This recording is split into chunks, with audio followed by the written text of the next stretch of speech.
Gusto bang kumain ng adobong pusit? Tara, samahan mo ko magluto ng adobong pusit. Simpleng-simple lang basta may pusit ka na.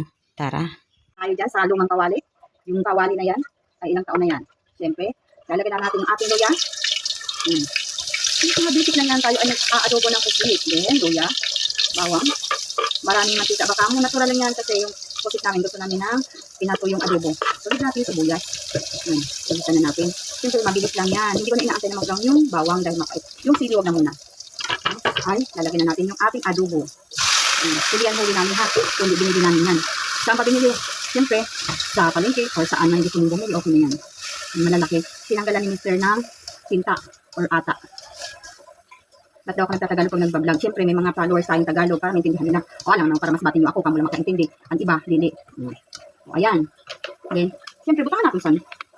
Lagyan natin ng tuyo. Ba't yan naman? Tuyo naman dyan. Baka gusto mo naman magbigay-bigay ng konti dyan. Suka.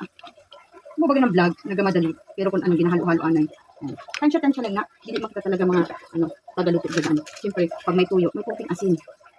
Asin konti lang kasi sinaw ulo. Pag maarap. Then, siyempre, sa buwan nyo manadili ka man nagbutang sa Magic Sarap. Oh, social yan ha, may timpay na. Oy, paminta, kaya ang paminta dyan. Wala palang paminta dito dyan, Lord. Laurel na lang, laurel. Ay, meron ako dito. Buong bawang na malalaki para makikita. Ayun na nakakain ha. Laurel na lang dahon. Kaya may paminta na ako.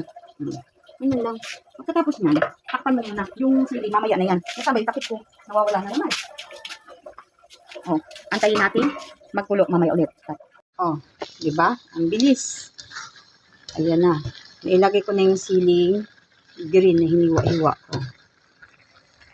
Ay, nakausap dili ko nakikita. Grabe, gad man ang kalayo. Oh, dan na. An aton adobong pusit.